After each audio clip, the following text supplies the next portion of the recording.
Bonjour, alors on se retrouve aujourd'hui pour une nouvelle vidéo un peu spéciale dans le sens que aujourd'hui j'aimerais partager quelque chose avec vous par rapport à l'intercession, la prière pour nos autorités, la prière aussi par rapport à la situation actuelle qu'on est en train de traverser, et puis j'aimerais qu'après on prenne un temps de prière vraiment avec vous. Donc voilà, c'était pas le sujet que j'avais prévu d'aborder cette semaine, c'était un autre que je ferai peut-être dans 2-3 jours. Mais hier soir, j'ai vraiment eu à cœur de vraiment prier pour nos autorités, en fait, de vraiment prier pour les personnes qui dirigent, que ce soit nos pays, les pays où par exemple moi je me trouve, le pays où vous vous trouvez, les différentes instances aussi économiques, les instances politiques, toutes les choses qui sont en train de se décider maintenant, parce que c'est un moment un peu charnière, et donc il y a beaucoup de choses qui sont en train de se mettre en place, et c'est important qu'on prie pour nos autorités, pour ceux qui nous dirigent. Et Dieu, il aime qu'on prie, qu'on parle avec lui. J'aimerais qu'on parle de deux personnages dans la Bible. Il y en a un, peut-être que vous avez déjà entendu parler, sûrement, c'est Abraham. Et il y a cette histoire dans la Bible, on parle d'une ville, enfin de deux villes, Sodome et Gomorrhe, qui sont des villes qui ont été détruites. Mais avant leur destruction, Abraham, il a un peu plaidé avec Dieu, si on peut dire. On dit il a intercédé, c'est-à-dire il a demandé à Dieu plusieurs fois d'épargner, que s'il y a, on va les lire, mais il dit voilà, Dieu, si tu trouves 60 justes, est-ce que tu vas quand même détruire la ville? Est-ce que tu trouves 20 justes? Est-ce que tu vas quand même détruire la ville? Est-ce que tu trouves tant et tant? Et il s'est arrêté à un certain nombre, 10, et il s'est trouvé qu'il n'y avait pas 10 justes dans la ville. Donc cette ville a été détruite par le feu. Mais j'aimerais qu'on lise justement un passage de cet exemple-là. Ça se trouve dans le premier livre de la Bible, qui est le livre de la Genèse, et c'est au chapitre 18. Donc tout le passage qui en parle, c'est le chapitre 18 à partir du verset 16 jusqu'à 33. Puis la destruction de Sodome et Gomorrhe, c'est le chapitre 19. Je vous mettrai des liens dans la barre d'infos pour ceux qui veulent aller le lire en ligne. Et on va lire le verset 25. Donc là, c'est Abraham qui parle avec Dieu. Et il dit ceci: faire mourir le juste avec le méchant, si bien que le sort du juste serait identique à celui du méchant, cela ne correspond certainement pas à ta manière d'agir. Celui qui juge toute la terre n'appliquera-t-il pas le droit? Et donc ça, c'est Abraham qui parlait.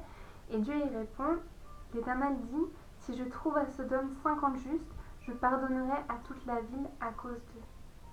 Et puis au verset 33, il est écrit ceci: l'Éternel s'en alla lorsqu'il eut fini de parler à Abraham, et Abraham retourna chez lui. Et là, on voit vraiment qu'on est appelé à parler avec Dieu, appelé à demander à Dieu de faire grâce, appelé à demander à Dieu de toucher le cœur de nos dirigeants, appelé à Dieu de demander de toucher le cœur de ceux qui sont autour de nous et qui ne le connaissent pas, demander à Dieu de toucher le cœur des croyants, de demander à Dieu de faire bouger les choses, que les gens se lèvent. Et je parle pas juste de se lever contre le coronavirus ou contre les autres choses, mais c'est de se lever et de se rendre compte que notre vrai problème, c'est le problème du péché. Et c'est un problème qui est en chacun de nous. Mais ce qui est beau, c'est qu'il y a une solution, et que la solution, c'est Jésus-Christ. Jésus-Christ, il est mort sur la croix pour se charger de nos péchés, pour qu'on puisse avoir le pardon avec Dieu, pour qu'on puisse mettre nos genoux à terre, pour qu'on puisse demander pardon à Dieu et que ce pardon nous soit accordé, pour qu'on puisse être réconcilié avec Dieu, pour qu'on puisse parler avec Dieu, pour qu'on puisse venir, pour qu'on puisse prier, pour qu'on puisse prier pour qu'il y ait des changements, prier pour qu'il y ait des changements dans les gouvernements, prier pour qu'il y ait des changements dans l'Église, pour que l'Église change, pour que l'Église se réveille, pour que le corps de Christ s'unisse enfin et revienne totalement à Dieu, pour qu'on se lève dans la prière. Et à propos de ça, d'ailleurs, je vous encourage, si vous êtes une femme, à nous écrire. Je mettrai à ephésiens527@gmail.com ou à ma propre adresse, pour, si ça vous dit, de rejoindre un groupe de femmes dans la prière pour prier pour le corps de Christ. priez pour que l'Église revienne à Jésus-Christ, priez pour que la repentance soit prêchée, priez pour que le vrai évangile soit prêché dans les églises. Il y a une vidéo, il y a plus d'infos, je la mettrai quelque part, que vous pourrez cliquer dessus pour aller la voir aussi. Mais oui, on est appelé à prier. Le deuxième exemple, c'est l'exemple d'une femme qui s'appelle Esther. Esther, elle était devenue reine dans un pays qui n'était pas le sien, elle était juive. Et en fait, ce qui s'est passé, c'est qu'elle a eu un ennemi, quelqu'un qui détestait son oncle et qui a décidé de vouloir faire un décret pour tuer tous les juifs, donc elle est comprise. Quand elle a appris ça, elle a été attristée et elle a convoqué un jeûne de 3 jours. Elle a dit ne mangez pas, ne buvez pas, priez pendant 3 jours et 3 nuits. Et elle a dit moi je ferai de même avec mes servantes ici au palais. Et c'est ce qu'elle a fait. Et après ces 3 jours, elle a été voir le roi. En fait, ce qu'il faut savoir, c'est que si elle allait voir le roi sans que le roi ne l'ait invitée, en fait, si il ne lui faisait pas grâce, elle mourrait. Mais à cause de la prière, il lui a fait grâce et donc elle a pu vivre. Et après après une suite d'événements que je vous invite à aller lire dans la Bible, dans le livre d'Esther, elle a pu parler au roi. Et on va aller lire dans le livre d'Esther, le chapitre 7.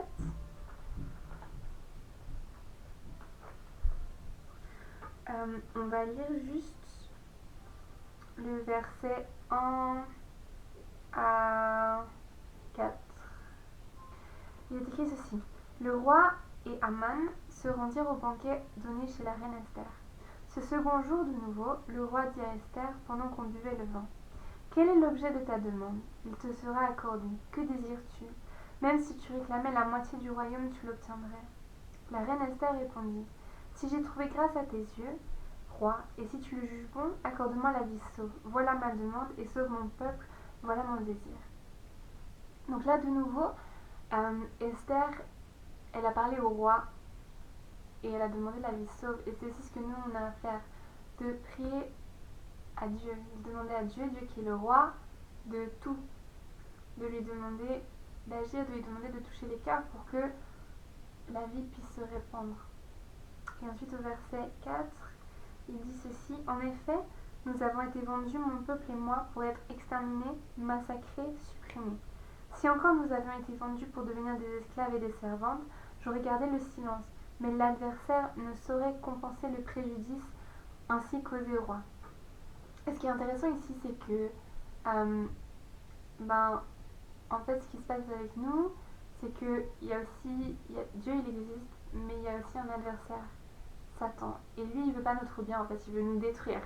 C'est genre son but ultime dans la vie, c'est nous faire du mal et nous détruire. Mais c'est pas ce que Dieu veut. Dieu veut notre bien. Il veut qu'on prospère, il veut qu'on puisse le rencontrer et qu'en lui, on puisse trouver la vraie vie. Donc cette période de Corona là,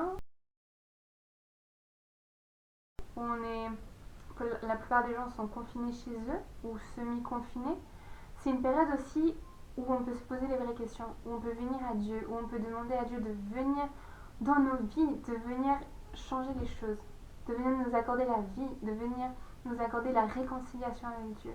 Et j'aimerais qu'on prie. Et si tu n'as jamais prié, c'est pas grave, c'est bien. On va prier maintenant. Et si tu as déjà prié, je t'invite aussi à prier avec nous, à nous rejoindre. Et j'aimerais qu'on prie d'abord pour nous tous, que pendant ce temps, chacun d'entre nous, on puisse se rapprocher plus de Dieu. Parce qu'on ne peut jamais être trop proche de Dieu et on a tous besoin de le connaître plus. On a tous besoin d'avancer avec lui. Et on va prier pour que tous, on puisse se rapprocher de Dieu. Et on va prier chacun pour son gouvernement. Donc moi, je suis en Suisse. Je prie pour le gouvernement, les autorités suisses. Mais je vous invite, vous, à prier aussi pour les autorités de votre pays pour qu'ils puissent être touchés par Dieu. Pour que Dieu puisse toucher leur cœur et qu'ils puissent avoir la sagesse et le courage de prendre des bonnes décisions. Donc, je vous invite à fermer vos yeux et à prier avec moi.